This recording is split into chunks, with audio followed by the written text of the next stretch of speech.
Hello बच्चों, good morning. जैसा कि कल हमने पेपर किया था मिड टर्म एग्जामिनेशन का 2021 से लेकर 2022 के बीच का था। ये क्लास 9 की हम बात कर रहे हैं। नेचुरल साइंस कोड नंबर 086 के जो क्वेश्चन हैं और उनके आंसर हैं हम इसके अंदर डिस्कस करेंगे। आप लोग इसमें सहभागिता निभाएं और अपने क्वेश्चन पेपर को खोल के आराम से एक एक करके मिलाएं और देखें आपने किस तरह का जवाब दिया है। जैसा कि इसमें पहला क्वेश्चन है कि प्रत्येक सेक्शन में से आपको, है ना, 24 क्वेश्चन में से 20 क्वेश्चन आपको प्रत्येक सेक्शन से देने हैं, ठीक है ना। और प्रश्न के 3 भाग हैं, ABC या जो भी मान लो इसके अंदर, तो उसमें से 20-20 क्वेश्चन आपको करने हैं, जो 24 हैं, ठीक है। यानी अ में 24 हैं तो उसमें से 20 करने हैं, ब में 24 हैं तो उसमें से 20 करने हैं, और 100 में 12 प्रश्न हैं उसमें से 10 करने हैं, ठीक है। प्रत्येक प्रश्न के जो है अंक जो निर्धारित हैं वो 0.80 हैं, ठीक है। और यानी एक प्रश्न अगर सही होता है तो आपको 0.80 अंक मिलेगा, ठीक है ना। इसमें कोई भी निगेटिव मार्किंग नहीं है, ठीक है। Okay, good. अब हम बात कर लेते हैं, डायरेक्ट क्वेश्चन पे आते हैं। सेक्शन अ के अंदर हम बात करते हैं। सेक्शन अ के अंदर पहला क्वेश्चन का जो जवाब है, पहला क्वेश्चन जो दिया है वो पहले समझ लो कि दिया हुआ है कि पानी और चीनी के विलय में, क्योंकि आप लोगों को याद होगा हमने पढ़ा था सॉल्यूशन के अंडर सॉल्वेंट और सॉल्यूट के बारे में पढ़ा था। ये सब लेसन नंबर 2 के अंदर आता है और उसी के अंदर मैटर के अंदर ही सब था। ये matter in our surrounding, pure surrounding, इसके बारे में डिस्कस किया था हमने। हमारे आसपास के चारों ओर जो मैटर होते हैं उसके अंदर हमने पढ़ा था ये सब चीज़ें। तो in a sugar solutions the solute is dash and solvent is dash, यानी in the sugar solute, the solute is क्या होगा, शुगर होगा पहले वाले में, एंड सॉल्वेंट इज वाटर होगा। आपको याद होना चाहिए, हमने इसके विषय में डिस्कस किया था। तो पहले का क्वेश्चन का जो आंसर होगा वो होगा डी। अब हम दूसरे की बात करते हैं, क्वेश्चन नंबर 2 अ के अंदर। Question number 2, which of the following is a homogeneous mixture, यानी निम्नलिखित में से कौन सा एक समांगी मिश्रण है। तो समांगी मिश्रण के बारे में हम लोगों ने डिस्कस किया था कि भाई क्या समांगी हो सकता है, क्या हो सकता है भाई, पानी और नमक। मैंने बताया था ना, होमोजीनियस मतलब होम के अंदर आना, यानी घर के अंदर आकर के मिल जाना, ऐसा मिलना कि उसका पता ही ना लगे। तो बताओ, पानी में अगर चाक का पाउडर डाला जाए तो पानी का कलर चेंज होगा कि नहीं होगा। तो ये कहाँ से मिलाया, वो तो कलर तो चेंज हो गया, तो इसका मतलब होमोजीनियस नहीं है। पानी में मिट्टी का तेल मिला दिया जाए, दोनों अलग अलग दिखाई देंगे, ये भी नहीं हो सकता है। छाछ तो वैसे भी नहीं हो सकता है। तो एक ही चीज़ हमारे पास बचा ऑप्शन, पानी और नमक, ठीक है। तो हमारा दूसरा का जवाब ये होगा, क्वेश्चन नंबर 2 का आंसर होगा पहला, first, solution of salt in water. Clear, okay, good. Question number third के अंदर देखो क्वेश्चन क्या पूछ रहा है, smoke is a example of colloid where, ठीक है। यानी धुआं कोलाइड का एक उदाहरण है, जिसमें क्या है, धुआं जब कोई देखिए हो धुआं निकलता है तो पहले किस अवस्था में उड़ता है, वो एक स्पेस, मतलब एक खास स्पेस जगह में एक साथ उड़ता है वो। यानी अगर आप दूर से भी देखें तो आपको लगेगा कि हाँ वो दिखाई दे रहा है सॉलिड के फॉर्म में। सॉलिड क्या होता है, सॉलिड दिखाई देता है ना, गैस नहीं दिखाई देता है ना। तो जो सॉलिड है उस धुएं को आप कितनी भी दूरी पे होते हो लगभग देख लेते हो, तो वो उड़ता भी है तो एक सॉलिड के फॉर्म में उड़ता है, ठीक है ना। और उड़ के जब ऊपर चला जाता है तो आपस में क्या होता है, वो फैल जाता है, फिर वो दिखाई देना धीरे धीरे बंद हो जाता है, इसलिए वो गैस के रूप में कन्वर्ट हो जाता है। तो इसका जो आंसर है क्वेश्चन नंबर 3 का आंसर जो है वो होगा, सॉलिड इज डिस्प्रेस्ड इन गैस, यानी ठोस गैस में परिक्षिप्त होता है ये। क्लियर हुआ, क्लियर हुआ, गुड। ठोस में नहीं होगा ये, गैस ठोस में नहीं होगा, क्योंकि गैस से ठोस कभी नहीं बनेगा स्मोक का, गैस से द्रव में भी कभी नहीं बनेगा। तो एक ही हमारे पास ऑप्शन बचा, क्या, ठोस से गैस में कन्वर्ट हो जाएगा, क्योंकि जा रहा है तो दिखाई तो दे रहा है कम से कम, तो सॉलिड फॉर्म में दिखाई दे रहा है, लेकिन ऊपर जाने के बाद वो विलीन हो जाता है, खत्म हो जाता है। क्लियर, तो इसका थर्ड का आंसर सी। क्वेश्चन नंबर 4 देखते हैं। 4 में क्या पूछ रहा है कि which one of the following is correctly paired, pair करना है हमें, युग्म बनाना है, तो इसका कौन सा युग्म होगा भाई। तो फोम और धुआं का कोई संबंध नहीं है, आपको पता होना चाहिए। ठोस और केक का, ठोस सोल होता है, सोल का मतलब तलवा नीचे का, और केक का कोई रिलेशन नहीं है, ठीक है। इमल्सन और पनीर का कोई रिलेशन नहीं है, लेकिन एक का रिलेशन है एरोसोल। एरोसोल से जो है ना धुआं भी कन्वर्ट होते रहते हैं, ठीक है ना। वो एरोसोल क्या होते हैं, वो भाप बन के धुआं भी बन के उड़ जाते हैं, इसीलिए एरोसोल और धुआं, यानी इसका करेक्ट आंसर 4 का होगा आंसर नंबर सी, ठीक है, aerosol and smoke. Okay good. Question number 5 का अंदर देखते हैं। 5 के अंदर हमने देखा है, पूछा गया है कि which mixture is a usually unstable is nature. तो अनस्टेबल की बात की गई है, स्टेबल की नहीं, ध्यान रखना। मिक्सचर के अंदर हमने पढ़ा है, मिक्सचर के अंदर यानी मिक्सचर्स के अंदर हमने पढ़ा था कि क्या क्या पढ़ा था, आपको बताया था प्योर और अनप्योर, कंपाउंड भी और मिक्सचर भी, ये तीनों सिमिलर वर्ड में मैंने आपको डिफरेंट डिफरेंट इनके अंतर बताए हुए थे, अगर आप समझे होंगे तो इसका जो है आमतौर पर कौन सा मिश्रण प्राकृतिक में जो है, प्राकृतिक में अस्थिर होता है। तो इसका एक ही बस जवाब है और वो ये सही जवाब है, करेक्ट है, वो है सी, ओनली सस्पेंशन। आपको याद होगा हमने पढ़ा था सस्पेंशन किस कंडीशन में होता है, कोलाइड, सस्पेंशन, ये सब पढ़ा था हमने। गुड। तो इसके अंदर क्या था, केवल एक ही ऑप्शन था, सस्पेंशन का कंडीशन ये था कि न वो स्थिर होता है और न ही प्योर होता है, इसीलिए सस्पेंशन बना रहता है, इसलिए वो अस्थिर माना जाता है। इसके लिए हमने डिस्कस किया था, इसलिए क्वेश्चन नंबर 5 का आंसर सी होगा। Good. Okay, question number 6। Question number 6 के अंदर हम देखेंगे कि which among the following is not unicellular. तो इसके अंदर कहा गया कि निम्नलिखित में से कौन सा एक कोशिकीय नहीं है। तो एक कोशिकीय नहीं है, मैंने बात किया है। अब ये पूछता कि एक कोशिकीय है तो अमीबा हो सकता था, जीवाणु हो सकता था, पैरामीशियम हो सकता था, ठीक है, ये सब एक कोशिकीय हैं। इसके लिए एग्जाम्पल मैंने बताया था कि केचुआ एक मान लो एग्जाम्पल है, उसको जैसे चाहो वैसे घुमा दो, घूम जाएगा आसानी से। लेकिन एक चीज़ नहीं हो सकता है, वो है मशरूम। इसका मतलब क्वेश्चन नंबर 6 का जो आंसर है उसका correct answer number C, mushroom, mushroom होगा, ठीक है। अब जो है उसके नीचे 6 दिया है वो केवल विजुअल इम्पेयर्ड पर्सन के लिए है, और उनके लिए भी आंसर जो होगा वो होगा क्या, उनका भी वही सेम चीज होगा, मशरूम, ठीक है। अब क्वेश्चन नंबर 7 पे आते हैं। क्वेश्चन नंबर 7 के अंदर हम देखेंगे कि कोशिका भित्ति उपस्थित होती है, ठीक है ना। क्वेश्चन नंबर 7 के अंदर हम देख रहे हैं कि cell wall is a present in, cell wall किसमें प्रेजेंट होते हैं, ये हमें बताना है। तो भैया आपको पता होना चाहिए सेल वाल, हमने बताया the fundamental unit of life के अंदर हमने डिस्कस किया है कि सेल वाल क्या होता है, ठीक है, किसके अंदर पाया जाता है। तो सेल वाल हमें पौधों के अंदर भी मिलते हैं, ठीक है। मशरूम, सेल बिना सेल का बन ही नहीं सकता है मशरूम, क्योंकि सॉलिड सीड तैयार हो रहा है, तो दूसरा भी होगा, पहला भी होगा, और हमें तीसरा भी मिला, यानी जीवाणु के अंदर। किसके अंदर सेल वाल नहीं मिलता, हमें जंतु के अंदर नहीं मिलता है। हमें ये पता चल जाए कि किसके अंदर नहीं मिलता है तो ये जान लो, तुम ऑटोमेटिक पता कर लोगे किसके अंदर होता है, जो बचेगा वही इसका जवाब हो जाएगा। तो इसका 7 का क्वेश्चन नंबर 7 का करेक्ट आंसर क्या होगा, नंबर सी होगा, ठीक है। गुड। क्वेश्चन नंबर 8 पे आते हैं। 8 के अंदर हम देखते हैं कि which structures can not found is animal cells, ठीक है। जंतु कोशिकाओं में कौन सी संरचना नहीं पाई जाती है, ध्यान रखना, नहीं पाई जाती है, ये बात किया गया है। पाई जाती है अलग चीज होता है, नहीं पाई जाती है वो अलग चीज होता है। तो जंतु कोशिका के अंदर क्या नहीं पाया जाता ये बताना है आपको। तो उसका जो सही जवाब है वो है cell wall and plastid, number question D. Question number 8 का आंसर है डी। अब अगला क्वेश्चन पे आते हैं। क्वेश्चन नंबर 9 के अंदर हम देखते हैं कि कोशिका होती है, यानी सेल इज द, क्या होता है, सेल इज द, सेल क्या होता है, the fundamental unit of life, ये होता है। दूसरा क्या होता है, जीवन की संरचनात्मक इकाई, यानी स्ट्रक्चर यूनिट ऑफ लाइफ भी होता है। तो इसका हम जवाब क्या दे सकते हैं, नंबर सी। क्वेश्चन नंबर 9 का आंसर सी। क्वेश्चन नंबर 10 का हम देख लेते हैं।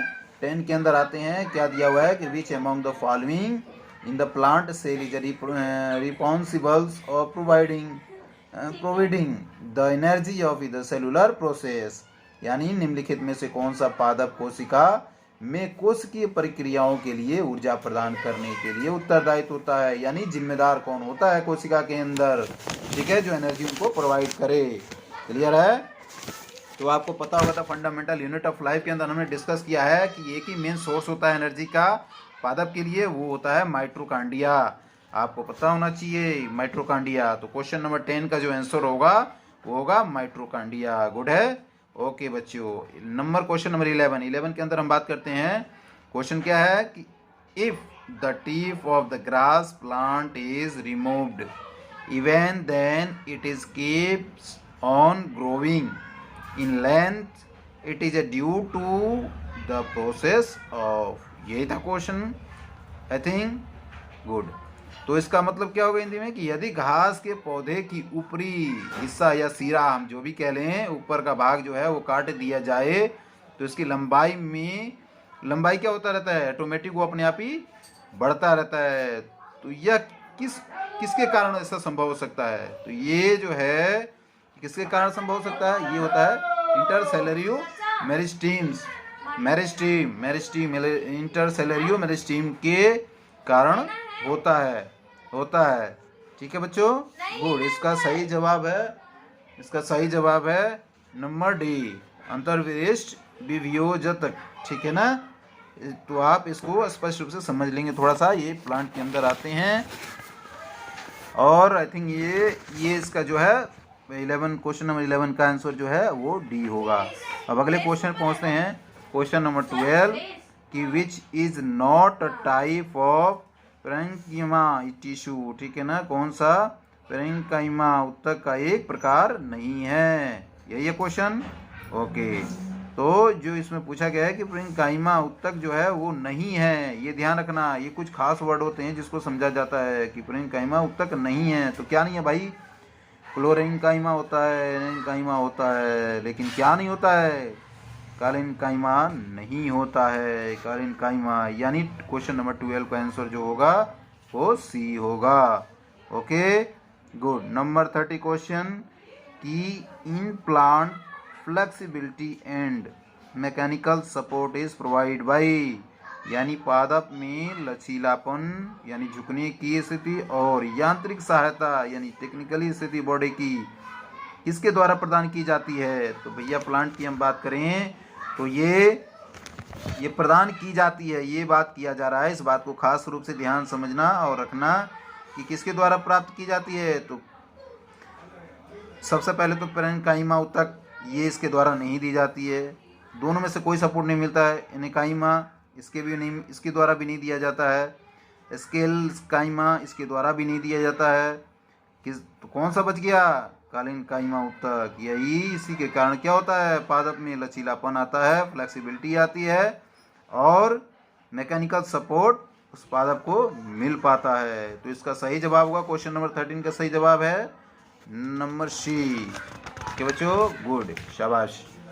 अगला क्वेश्चन है 40 के अंदर हम देखेंगे कि दिया है कि the hard covering of the nuts like walnut is made of, ठीक है, यानी अखरोट जैसे बीजों का कठोर आवरण किसका बना होता है?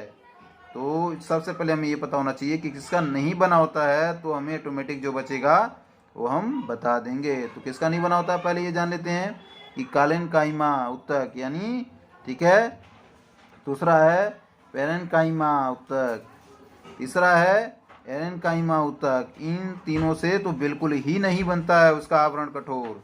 ठीक है, तो एक ही चीज़ हमारे पास बचता है जिसकी वजह से उसको कठोरता मिलती है।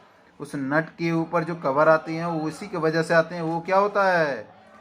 स्क्लेरेन्काइमा उत्तक। यानी क्वेश्चन नंबर 14 का सही जवाब जो होगा वो होगा डी। ठीक है क्वेश्चन। अगला क्वेश्चन देखते हैं, क्वेश्चन नंबर 15 कि a student observe a leaf epidermis under microscope so small pores, ठीक है, here and there is the epidermic and the leaf, these small pores are called। एक छात्र ने पत्ती के एपिडर्मिस, ठीक है, का सूक्ष्मदर्शी से अवलोकन किया। अवलोकन का मतलब होता है छानबीन किया। उनके पत्ती के एपिडर्मिस में इधर उधर छोटे छोटे उन्होंने छेद देखे। छिद्र का मतलब छेद देखे। इन छोटे छेदों को कहा जाता है, क्या कहा जाता है भैया? तो आपको पता होना चाहिए, हमने बता रखा है, हल्का सा डिस्कस किया था the fundamental unit of life के अंदर भी हमने डिस्कस किया इसे, कि इसका जो होता है उस छिद्र को कहते हैं हम स्टोमेटा, यानी हिंदी में बोले तो रंध्र। तो इसका सही जवाब होगा 15 का ए, ठीक है। छेद नहीं होता है, साइंस में छेद शब्द का इस्तेमाल नहीं किया जाता है, पैरेनकाइमा का इस्तेमाल नहीं किया जाता है, ठीक है, कार्क का इस्तेमाल नहीं किया जाता है, कार्क नहीं किया जाता है। तो इन तीनों के अलावा जो बचेगा वही हमारा क्या होगा, जवाब होगा। ओके बच्चों, गुड। अगला क्वेश्चन नंबर 60, एक्सेलरेशन, ठीक है ना। पूछ रहा है कि the SI unit of acceleration, त्वरण का मात्रक क्या है। तो हमने हमेशा पढ़ा है कि त्वरण किसमें लागू होता है। तो त्वरण जब हम मोशन का चैप्टर हमने डिस्कस किया है उसके अंदर एक्सेलरेशन की हमने बात की है, उसके अंदर डिस्कस किया है कि जब मोशन होगा तभी एक्सेलरेशन उसमें कहीं ना कहीं दिखाई देगा। तो जब मोशन होते हैं तो उसमें बहुत सारे काम जो है यूनिट यानी मात्रक काम करते हैं। तो जो इसका सही जवाब होगा वो होगा मीटर प्रति सेकेंड स्क्वायर। मीटर सेकेंड नहीं होगा, केवल मीटर सेकेंड नहीं होता है, ठीक है।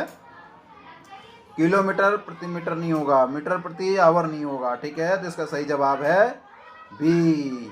अब अगला क्वेश्चन पे चलते हैं, क्वेश्चन नंबर 70 के अंदर देखते हैं कि when an object travel equal distance, ठीक है ना, in equal intervals of time, तो the motion of object is said to be, यानी जब कोई वस्तु समान समय अंतराल में समान दूरी तय करती है तो वस्तु की गति को कहा जाता है, क्या कहा जाता है भाई। हमने कहा था कि जो कोई भी वस्तु अगर यहाँ से यहाँ तक डिस्टेंस दी जाती है, इनिशियल पॉइंट से लेकर लास्ट पॉइंट तक, और उसके बीच में जो स्पीड है तो सेम स्पीड से अगर चलती है और सेम टाइम निर्धारित है, वो लास्ट यहाँ से स्टार्टिंग से लेकर लास्ट पॉइंट तक अगर सेम समय से जाती है तो उसको क्या कहते हैं, उसको कहते हैं यूनिफॉर्म मोशन, यानी समय के साथ समान दूरी तय करे उसे समान गति कहते हैं।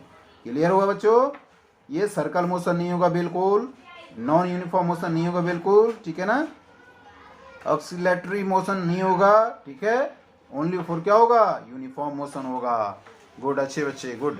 क्वेश्चन नंबर 18 के अंदर हम देखते हैं 18 के अंदर क्या दिया है कि body move with uniform velocity on a strength path, ठीक है, then the acceleration of the body is equal to. तो यदि एक पिंड एक समान वेग से सीधे पथ पर गति करता है या चलता है तो उस पिंड का त्वरण क्या होगा। तो भैया हमने आपको डिस्कस किया था कि जब भी त्वरण की बात की जाए तो उसमें 3-4 कंडीशन हमने बताया था, डिस्कस भी किया था कि एक तो स्ट्रेट पैरेलल लाइन का होता है मोशंस, एक जिगजैग कंडीशंस का होता है, जिगजैग में मछली चलती है, सांप चलते हैं, केचुआ चलता है, और भी इस तरह के जो भी चलने वाले जीव हैं वो समस्त जीव जिगजैग के अंदर आते हैं, ठीक है। तो अगर जिगजैग कंडीशन में अगर कोई व्यक्ति चलता है और जहाँ से प्रारंभ करता है और वहीं पहुँच जाता है तो उसका एक्सेलरेशन क्या हो जाता है, 0 हो जाता है, यानी 0 हो जाता है, ठीक है।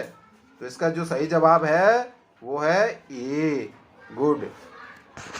जो है इनफिनाइट नहीं होगा, इसके अंदर कंस्टेंट नहीं होगा, ठीक है, इनफिनाइट नहीं होगा, ठीक है ना। हिंदी में बोले तो स्थिरांक नहीं होगा, अनंत नहीं हो सकता है, परिमिति नहीं हो सकती है, केवल क्या होगा, 0 होगा, ठीक है बच्चों, शाबाश।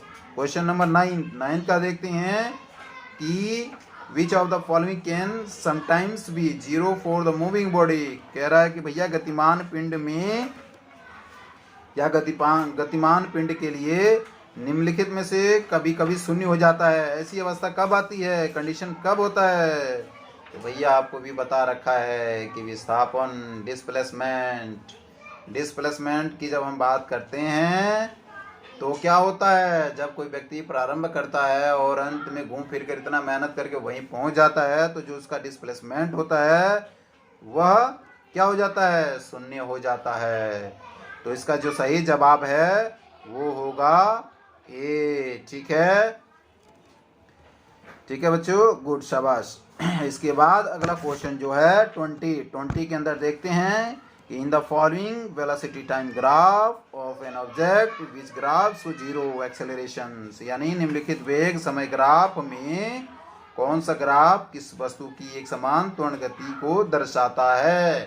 तो इस फिगर दिया हुआ है, इस फिगर में आपको दिखाना है भैया समान गति के साथ कौन सा ग्राफ वस्तु को लेकर चलता है। तो इसका जो सही जवाब होगा वो होगा बी, ठीक है ना।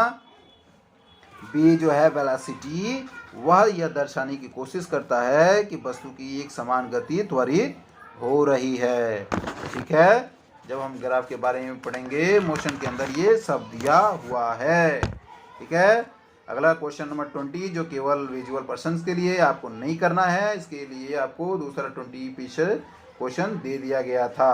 अब क्वेश्चन नंबर 21 के आते हैं। 21 में पूछ रहा है कि which among the following has more inertia, तो निम्नलिखित में से किसका जड़त्व सबसे अधिक होता है। तो भैया हमने बताया था, आपको याद होगा एक सिंपल भाषा में आसान ट्रिक से कि जितना बड़ा जंतु उतनी बड़ी इनर्शिया। तो इसमें देख लो 4 ऑप्शन है, 4 में से सबसे बड़ा जंतु कौन सा है, तो इसका जवाब आप खुद ही दे सकते हो, बी हाथी। ठीक है, गुड। शेर नहीं होगा, हिरन नहीं होगा, मंकी नहीं होगा। ठीक है ना, एक से एक क्या है, एक दूसरे से कंपेयर में थोड़े थोड़े बड़े हैं, लेकिन जो जितना बड़ा होगा उसका उतना ही ज्यादा इनर्शिया होगा। ठीक है, ओके, शाबाश। अगला क्वेश्चन 21 का देखते हैं। 21 का हो गया, ये विजुअल पर्सन्स का है। विजुअल पर्सन्स के लिए भी क्या है, सेम चीज होगा। अब 22 को देखते हैं। संवेग यानी the SI unit of momentum is, संवेग का एसआई मात्रक क्या है। ठीक है, इंटरनेशनल सिस्टम इसे कहा जाता है, एसआई का फुल फॉर्म होता है इंटरनेशनल सिस्टम यूनिट। ठीक है, एसआईयू कहा जाता है। तो इसका जो सही जवाब होगा वो होगा, संवेग का जो मात्रक होता है वो होता है किलोग्राम मीटर सेकेंड इनवर्स, यानी न्यूटन बल का होता है। पास्कल भी नहीं होगा, जूल भी नहीं होगा, क्या होगा, ये होगा केजीएमएस इनवर्स। ठीक है, यानी किलोग्राम मीटर सेकेंड इनवर्स होगा। ठीक है, यानी 22 का आंसर जो होगा वो डी होगा। अब 23 का देखते हैं कि कोई वस्तु तब तक विराम या गति की अवस्था में बनी रहती है जब तक कि उस पर कोई असंतुलित बल न लगाया जाए। यह किसके कारण होता है, यानी an objective continues to be in a state of rest और motion unless acted upon by an unbalanced force, this is a creative activity. तो इसका जो सही जवाब होगा वो होगा फर्स्ट। फर्स्ट क्या कहता है, फर्स्ट लॉ ऑफ मोशन, यानी गति का प्रथम नियम। कोई भी वस्तु तब तक स्थिर रहती है जब तक कोई इस पर बल न लगाया जाए, उसके स्थान में परिवर्तन न किया जाए। तो सेम कंडीशन इस क्वेश्चन के अंदर हमें दिखाई देता है। ठीक है बच्चों, गुड। अगला क्वेश्चन देखते हैं कि जब एक चलती बस में अचानक बस रुक जाती है तो क्या होता है, इसके कारण यात्री डैश की ओर गिरने या झुकने लगते हैं। तो क्या होता है भाई, when a running bus stops suddenly the passenger will fall or jar dash due to dash, what you will mean। तो इसका जो सही जवाब होगा वो होगा फॉरवर्ड इनर्शिया ऑफ मोशन, गति के जड़त्व आगे की तरफ। तो भैया आपको पता होगा कि जब बस चलती है तो हम पीछे की तरफ झुके रहते हैं, आगे की तरफ गाड़ी भागती है, पीछे की तरफ दबे रहते हैं। जैसे ही अचानक रुकती है तो क्या होता है, हम आगे झुक जाते हैं, गाड़ी स्टॉप हो जाती है। तो इसका सही जवाब ए होगा। गुड बच्चों, शाबाश। अब सेक्शन बी में आते हैं। तो सेक्शन बी के अंदर दिया गया है कि which of the following is not two example of the physical change. तो भैया फिजिकल और केमिकल चेंज हमने डिस्कस किया है। ठीक है, लेसन नंबर 2 के अंदर कि भौतिक परिवर्तन का उदाहरण क्या नहीं हो सकता है। तो भैया पाचन, पाचन क्या है, ये ध्यान रखना। पूछ रहा है कि नहीं हो सकता है, भौतिक परिवर्तन का उदाहरण नहीं है, तो नहीं है वो ध्यान देना है। तो भौतिक परिवर्तन कहाँ होता है, जब उसके ऊपर बाहरी कोई चीज प्रभाव करता हो। तो पाचन कहाँ रहता है, कहाँ रहता है भैया, पेट के अंदर। तो ये तो बाहर तो है नहीं। और सी सीमेंट का जम जाना, भैया सीमेंट का जम जाना उसके अंदर पहले ही क्वालिटी मौजूद है। तो ये भौतिक परिवर्तन ही है, केमिकल परिवर्तन है। क्या है, ये सब केमिकल हैं। तो इसका सही जवाब जो होगा वो होगा ए और सी, यानी डी। इसका अगला क्वेश्चन चलते हैं 26 पे कि पूछा जा रहा है कि the characteristics of chemical changes. तो देखो फिजिकल का आ गया, अब केमिकल का आ गया। तो केमिकल के कैरेक्टर्स बताने हैं कि कैसे पहचान हुए कैरेक्टर इनके। तो इसका जो सही जवाब है पहला होगा कि ये क्या है, ये अस्थायी होता है। केमिकल प्रोसीजर क्या होता है, अस्थायी होता है, थोड़े समय के लिए होता है। ये करो और फिर मान लो कोई और केमिकल डाल दो, फिर से चेंज हो जाएगा। तो इसको शॉर्ट टर्म कहा जाता है, शॉर्ट टाइम कहा जाता है, अस्थायी होता है और अपरिवर्तनीय होता है, और एक नया पदार्थ बनता है इसमें। जब आप केमिकल प्रोसीजर करते हैं तो। और दूसरा क्या होता है, हमने बार बार रीड किया है कि इसके अंदर ऊष्मा मिलती है। केमिकल रिएक्शन में प्रकाश या ऊष्मा ऊर्जा के आदान प्रदान के साथ होता रहता है। ये डिस्कस किया था हमने। गुड बच्चों, तो इसका सही जवाब है सी। अगला क्वेश्चन है 27 के अंदर देखते हैं कि which of the following will show Tyndall effect. Tyndall effect क्या है भाई, इसमें से कौन सा है विल टिंडल इफेक्ट को प्रदर्शित करेगा। तो पूछ रहा है कि कौन सा है जो दिखा रहा है कि भैया टिंडल प्रभाव चल रहा है। तो टिंडल प्रभाव क्या होता है भैया, इसका जो सही जवाब है वो होगा ए, स्टार्च का विलय यानी स्टार्च सोल्यूशन। ठीक है, अब क्वेश्चन नंबर अगला चलते हैं 28, which is not true about colloid. तो जो सही नहीं है वो बताना है कोलाइड के बारे में। तो ये भी हमने डिस्कस किया था। तो क्या सही नहीं है, कोलाइड टिंडल प्रभाव को नहीं दर्शाता है। कोलाइड क्या है, एक केमिकल प्रोसेस है। गुड, तो इसका जो सही जवाब होगा वो होगा बी। क्वेश्चन नंबर 29 के अंदर हमने आपको भेज रखा था व्हाट्सएप पे कि सेल ऑर्गेनल्स, ठीक है, that have their own DNA and ribosomes is are. तो क्या कहा जाता है भैया, ये कोशिका अंगक जो है जिसका अपना खुद का डीएनए और राइबोसोमस होता है वो कहाँ होता है ये बताना है। तो हमने डिस्कस किया था the fundamental unit of life के अंदर कि यह जो होता है वह किसके अंदर होता है, माइटोकॉन्ड्रिया के अंदर अपना खुद का होता है डीएनए, और प्लास्टिड के अंदर अपनी खुद का डीएनए होता है। ओके बच्चों, गुड। नंबर थर्ड के अंदर देखो चित्र दिया गया है, उस फिगर में आपको बताना है कि identified type of cell division, so is the given diagram. तो डायग्राम में जो दिया गया है उस सेल्स को क्या करना है, बताना है। तो इसका जो सही जवाब होगा वो होगा बी, मिंटोसिस, एक्स मिंटोसिस, वाई मेंसोसिस। ठीक है, ओके। आप समसूत्री विभाजन और वाई अर्धसूत्री विभाजन इसको कहा जाता है। अगला क्वेश्चन है 30 छोड़ देना, ये विजुअल के लिए है। 31 पे आ जाओ। 31 के अंदर हम देखते हैं, आपको ऊपर एक कमेंट दिया गया है कि किसी दो कथन, इस कथनों को पढ़िए और इसके अनुसार जितने भी नीचे जवाब पूछे जा रहे हैं उसका जवाब आपको देना है। पहले स्टेटमेंट पढ़ना है कि एक अधिक कथन ए और दूसरा कारण आर है। तो इन प्रश्नों के सही उत्तर का चयन कीजिए। तो 4 ऑप्शन पहले शुरू में आपको दे दिए गए हैं और उसमें से सबके कुछ न कुछ लिखे गए हैं कि ए और आर दोनों सत्य हैं और आर अभिकथन की सही व्याख्या करता है। ये नंबर ए में है। बी में ए और आर दोनों सत्य हैं लेकिन आर अभिकथन की सत्य व्याख्या नहीं करता है, ये बी में है। सी ए सत्य है लेकिन आर असत्य है। डी ए असत्य है लेकिन आर सत्य है। ये 4 ऑप्शन आपको दे दिया गया है और कारण ऊपर बता दिया गया, आप पढ़ना है और इन चारों को आपको आंसर मान करके इन चारों में से आपको जवाब देने हैं। तो 31 के अंदर आ जाओ।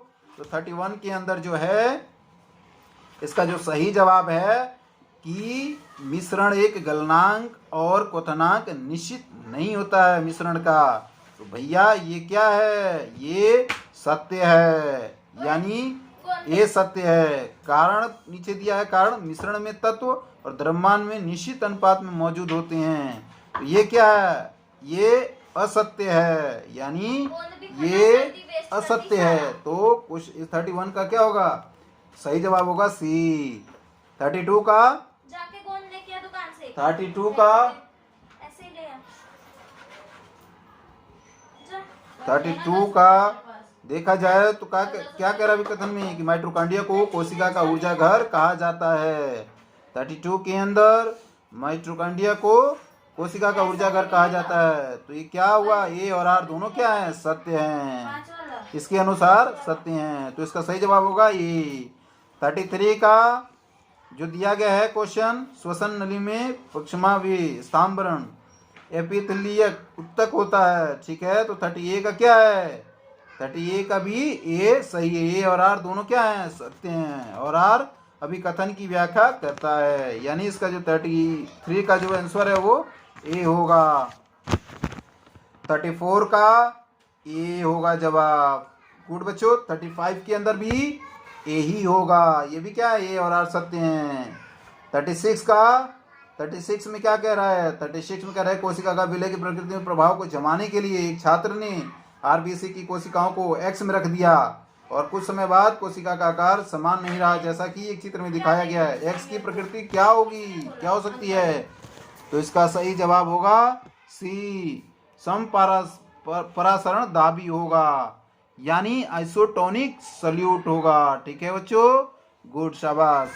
नंबर 37 के अंदर देख लो। कौन दी नहीं है 37 के अंदर होगा आंसर जो 37 का है वो देखो बच्चों।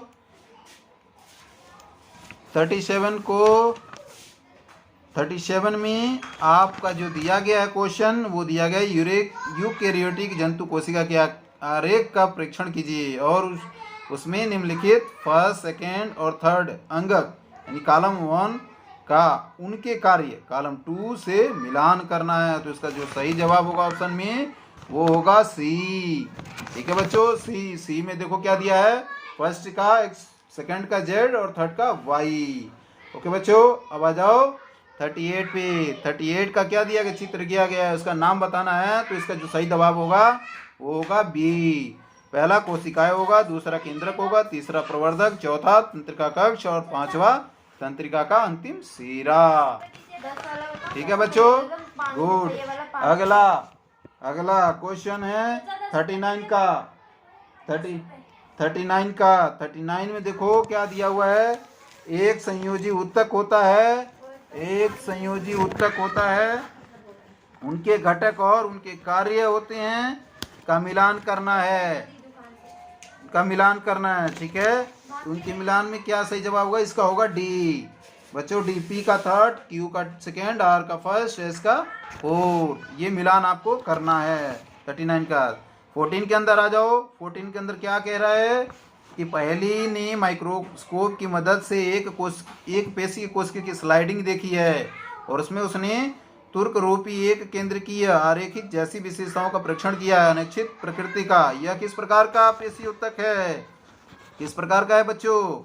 तो ये जो इसका सही जवाब होगा ये होगा स्मूथ मस्कुल का है, चिकनी पेशी का है। ठीक है, इसका सही जवाब है बी। 41 का कि एक संधि पर दो हड्डियां एक दूसरे से बहुत लोचदार ऊतक से जुड़ी हुई हैं। ठीक है, इस ऊतक का नाम बताना है। तो इस ऊतक का नाम होता है, ठीक है, स्नायु यानी लाइगामेंट। ठीक है बच्चों, इसका सही जवाब है बी। अगला क्वेश्चन है यूकेरियोटिक कोशिका की विशेषता क्या है भैया? तो ये बता रखा है, मैंने डिस्कस किया है। इसकी विशेषता है क्रोमोसोम आर मोर देन 1। ठीक है, गुणसूत्र एक से अधिक होते हैं इसकी। आपको अंतर में मैंने बता रखा है ये इसका जवाब। यूकेरियोटिक और यूकेरियोटिक के डिफरेंट बताए हुए मैंने। अगला क्वेश्चन है 43 के अंदर क्या है बच्चों? किस कोशिकांग को पादप कोशिका का रसोई घर कहा जाता है? तो भैया पेड़ के अंदर अगर क्लोरोप्लास्ट नहीं होंगे तो क्लोरोफिल नहीं होगा। ठीक है, तो इसका जो सही जवाब है क्लोरोप्लास्ट होगा। ठीक है बच्चों, अगला क्वेश्चन है 44 के अंदर हम देखेंगे कि इस कोशिका विभाजन के बाद संतति कोशिका में गुणसूत्रों की संख्या घट बढ़ सकती है और आधी हो जाती है। तो यह जो होता है वह मेसोसिस यानी अर्धसूत्री विभाजन, यानी 44 का जो सही जवाब होगा वो होगा ए का इसका सही जवाब है। 45 में जब बच्चों 45 में मिलान करना है कॉलम 1 कॉलम 2 से, और इसका जो सही जवाब होगा वो होगा बी। पी का 1, क्यू का 4, आर का सेकेंड, एस का थर्ड। ठीक है, आप इसको आराम से मिला देना। समय की अभाव से हम आपको थोड़े से जल्दी में बता दे रहे हैं, समझा नहीं सकते हैं अभी। ठीक है बच्चों, जो समझ आएगा वो इसको समझ के अपने हिसाब से करते रहना, बाद में हम डिस्कस भी कर लेंगे। Okay, good. 46 के अंदर क्या है कि किसी वस्तु के समय परिवर्तन की दर बल की दिशा में लगाए गए असंतुलित बल के समानुपाती होता है। तो किसका नियम है? यह जो है ये सेकेंड यानी गति का दूसरा नियम है। ये इस गति के अनुसार कार्य करता है। ठीक है बच्चों, ओके, शाबाश।